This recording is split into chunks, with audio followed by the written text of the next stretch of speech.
Chapter 6. The ladies of Longbourn soon waited on those of Netherfield.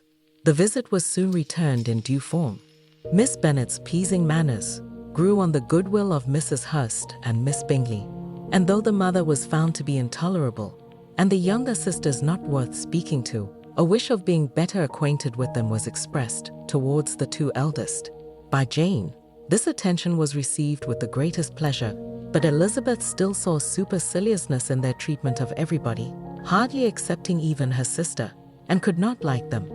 Though their kindness to Jane, such as it was, had a value as arising in all probability from the influence of their brother's admiration, it was generally evident whenever they met that he did admire her, and to her it was equally evident that Jane was yielding to the preference which she had begun to entertain for him from the first, and was in a way to be very much in love. But she considered with pleasure that it was not likely to be discovered by the world in general, since Jane united, with great strength of feeling, a composure of temper, and a uniform cheerfulness of manner which would guard her from the suspicions of the impertinent. She mentioned this to her friend Miss Lucas.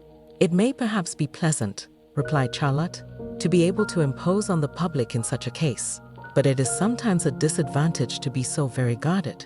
If a woman conceals her affection with the same skill from the object of it, she may lose the opportunity of fixing him, and it will then be but poor consolation to believe the world equally in the dark. There is so much of gratitude or vanity in almost every attachment, that it is not safe to leave any to itself. We can all begin freely. A slight preference is natural enough, but there are very few of us who have heart enough to be really in love without encouragement. In 9 cases out of 10 a woman had better show more affection than she feels. Bingley likes your sister undoubtedly, but he may never do more than like her if she does not help him on. But she does help him on, as much as her nature will allow. If I can perceive her regard for him, he must be a simpleton, indeed, not to discover it too. Remember, Eliza, that he does not know Jane's disposition as you do. But if a woman is partial to a man, and does not endeavor to conceal it, he must find it out. Perhaps he must, if he sees enough of her. But though Bingley and Jane meet tolerably often, it is never for many hours together, and, as they always see each other in large mixed parties, it is impossible that every moment should be employed in conversing together. Jane should therefore make the most of every half hour in which she can command his attention. When she is secure of him, there will be more leisure for falling in love as much as she chooses. "Your plan is a good one," replied Elizabeth, "where nothing is in question but the desire of being well married, and if I were determined to get a rich husband, or any husband, I dare say I should adopt it. But these are not Jane's feelings. She is not acting by design. As yet, she cannot even be certain of the degree of her own regard, nor of its reasonableness. She has known him only a fortnight. She danced 4 dances with him at Meryton. She saw him one morning at his own house, and has since dined with him in company 4 times. This is not quite enough to make her understand his character. Not as you represent it. Had she merely dined with him, she might only have discovered whether he had a good appetite. But you must remember that 4 evenings have also been spent together, and 4 evenings may do a great deal. Yes, these 4 evenings have enabled them to ascertain that they both like Vington better than commerce. But with respect to any other leading characteristic, I do not imagine that much has been unfolded." "Well," said Charlotte, "I wish Jane success with all my heart, and if she were married to him tomorrow, I should think she had as good a chance of happiness as if she were to be studying his character for a 12-month.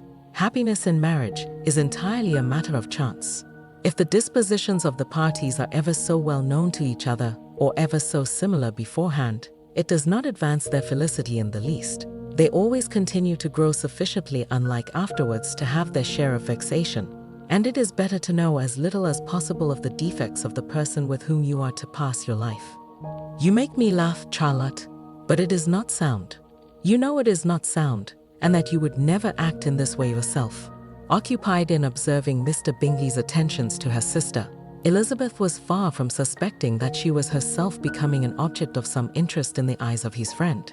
Mr. Darcy had at first scarcely allowed her to be pretty. He had looked at her without admiration at the ball, and when they next met, He looked at her only to criticize.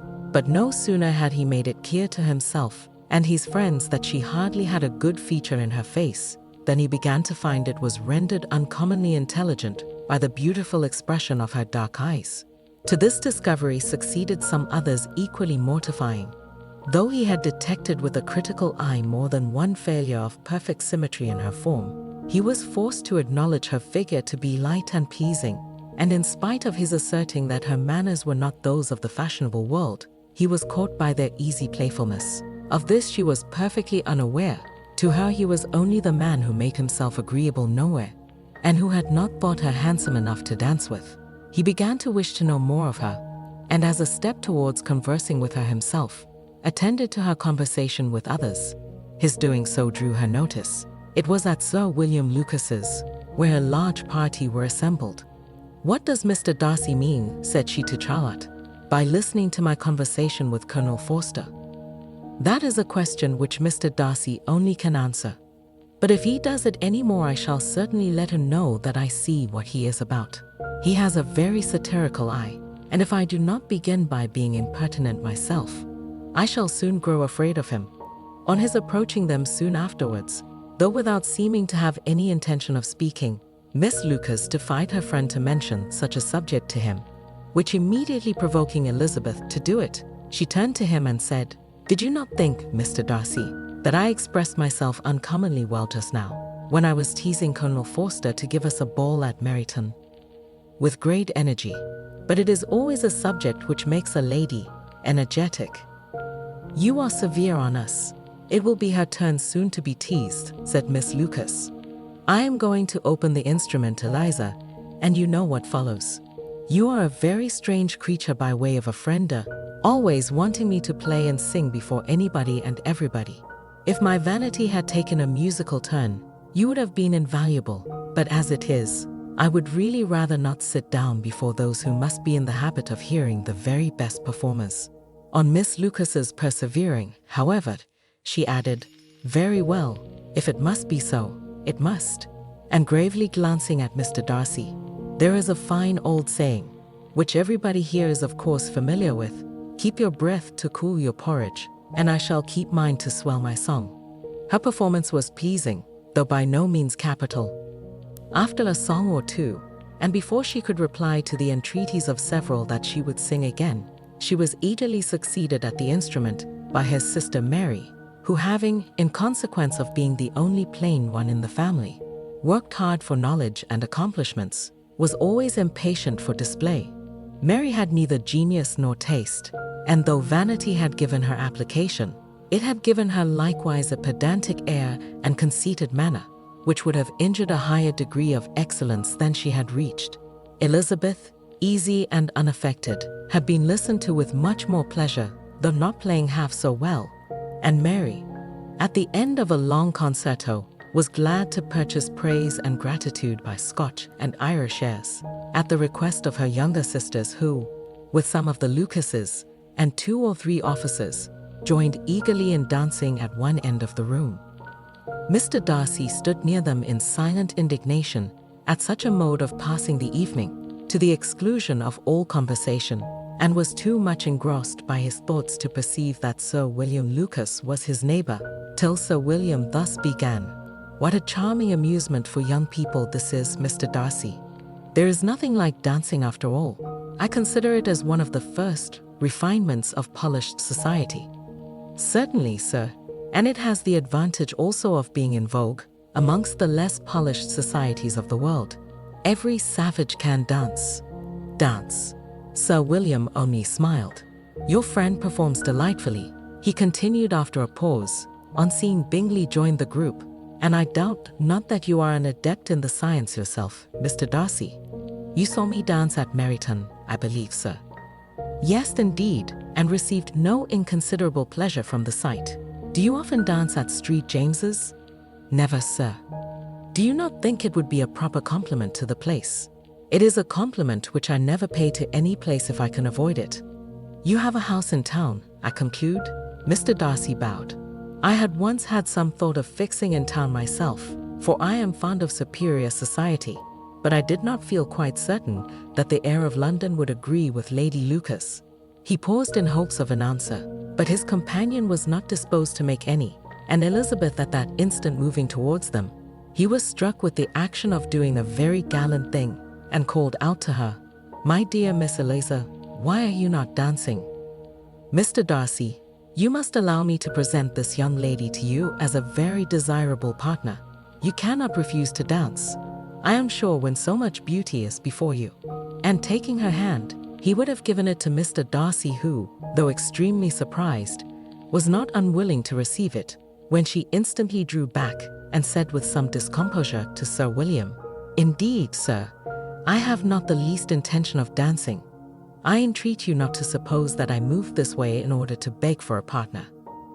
Mr. Darcy, with grave propriety, requested to be allowed the honor of her hand, but in vain. Elizabeth was determined, nor did Sir William at all shake her purpose by his attempt at persuasion. "You excel so much in the dance, Miss Eliza, that it is cruel to deny me the happiness of seeing you. And though this gentleman dislikes the amusement in general, he can have no objection, I am sure, to oblige us for 1/2 hour."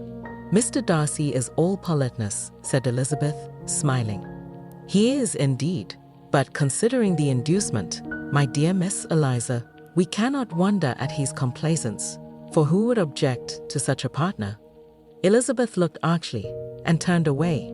Her resistance had not injured her with the gentleman, and he was thinking of her with some complacency, when thus accosted by Miss Bingley. "I can guess the subject of your reverie." "I should imagine not. You are considering how insupportable it would be to pass many evenings in this manner, in such society, and indeed I am quite of your opinion. I was never more annoyed.